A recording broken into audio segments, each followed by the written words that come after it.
Menyenangkan Tuhan melibatkan hidup dengan sikap takut akan Dia, mengamalkan kebenaran dan menjaga diri tanpa celah seperti yang digariskan di dalam firman-Nya. Sikap ini menunjukkan penghormatan dan kasih kita kepada Tuhan yang mengasihi kita terlebih dahulu. Menyadari nilai diri kita di hadapannya adalah penting untuk dapat memahami bagaimana kita boleh menyenangkan hati Tuhan. Kasih dan penerimaan Tuhan yang tanpa syarat mengundang kita untuk hidup dalam kesetiaan kepadanya dengan mengetahui kehendak-Nya dan kepribadian Tuhan.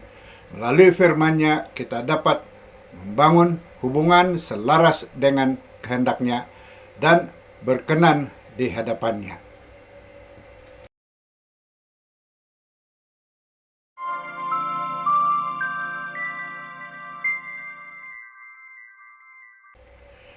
Halo, selamat kita bertemu kembali di channel Wahyu Pengharapan melalui segmen ringkasan pelajaran Alkitab, dan melalui video kali ini saya akan memberikan ringkasan bagi topik untuk menyenangkan Tuhan.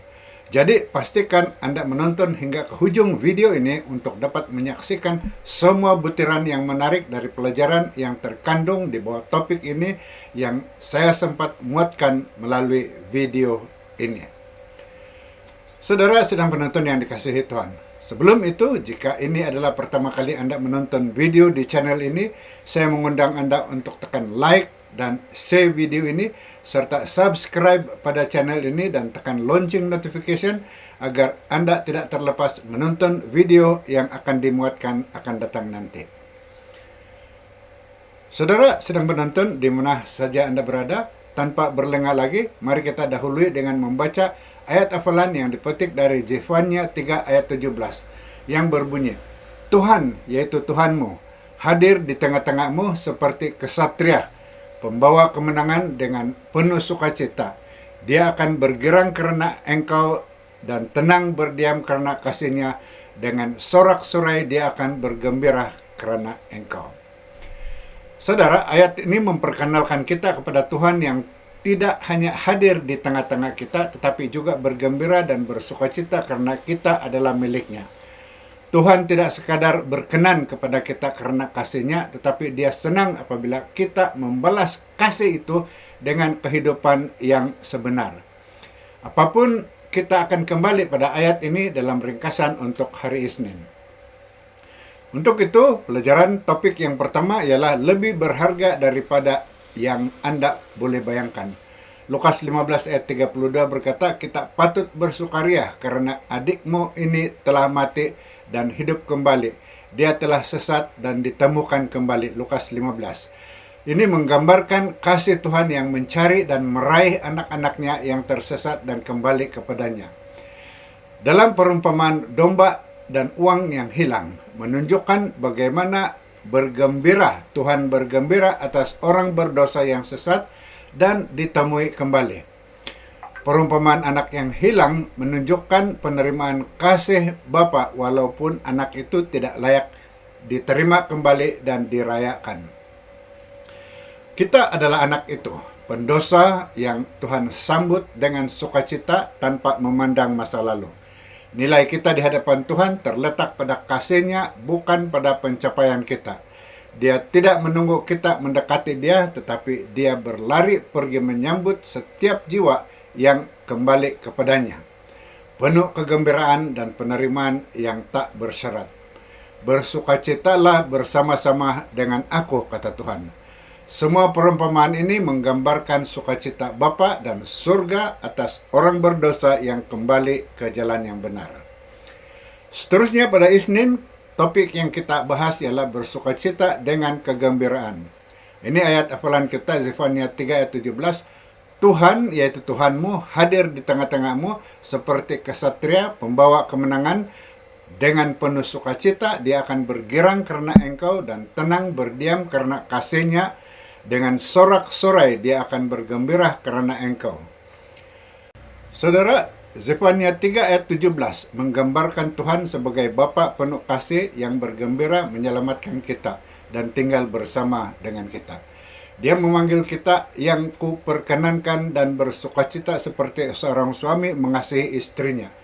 hubungan damai dengan Tuhan memberi keyakinan akan kehadiran dan kasih-Nya.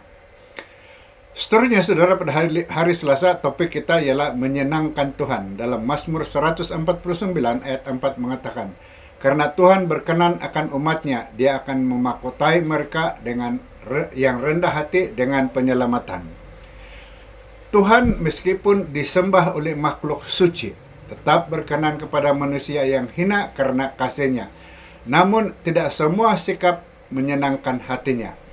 Korban dan jalan hidup orang fasik adalah kekejian bagi Tuhan, sementara memberi dengan sukacita dan tulus itu berkenan di hadapan-Nya. Tuhan mengasihi orang benar dan bersukacita kepada mereka yang membalas kasih-Nya dengan hidup benar serta hati yang penuh bersyukur. Seterusnya pada Rabu, topik kita ialah batu hidup. Kita baca di dalam 1 Petrus 2 ayat 5, katanya, kamu juga umpama batu hidup yang digunakan untuk membina rumah rohani bagi para imam yang suci, untuk mempersembahkan korban rohani yang diridai Allah melalui Yesus Kristus. Saudara, dalam budaya zaman Yesus, batu utama penting dalam pembinaan rumah, dan kita diumpamakan sebagai batu hidup dalam membangun rumah rohani. Tuhan mengambil langkah pertama dengan menawarkan kasih dan keselamatannya. Namun kita bebas memilih untuk menanggapi atau menangani, menerima, merespon kepada kasih ini. Respon kita yang menyenangkan Tuhan hanya mungkin boleh dilakukan melalui Yesus Kristus, karena perantaraannya dan karyanya membuat kita layak di hadapan Tuhan. Melalui Yesus kita diubah menjadi serupa dengannya, mempersembahkan hidup yang diridai oleh Tuhan. Terakhir pada Kamis, topik kita ialah satu matlamat yang berbaloi. Kita baca bahagian pertama pada ayat di dalam Ibrani 11 ayat 6. Tetapi tanpa iman mustahil didapati keredaannya, yaitu keredaan Allah. Menyenangkan Tuhan memerlukan iman.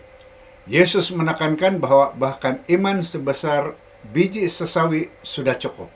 Dalam Markus 9 ayat 14 hingga 24, seorang bapa yang berputus asa meminta Yesus menyembuhkan anaknya meskipun imannya lemah dengan berkata, "Aku percaya, tolonglah aku yang kurang percaya." Yesus menunjukkan bahwa segala sesuatu mungkin bagi orang yang percaya walau sekecil manapun. Walaupun kecil, iman yang tulus diterima oleh Yesus menunjukkan kasih dan kuasa-Nya yang bekerja walaupun dengan kepercayaan sederhana. Tuhan menyambut iman sekecil apapun yang dipersembahkan kepadanya.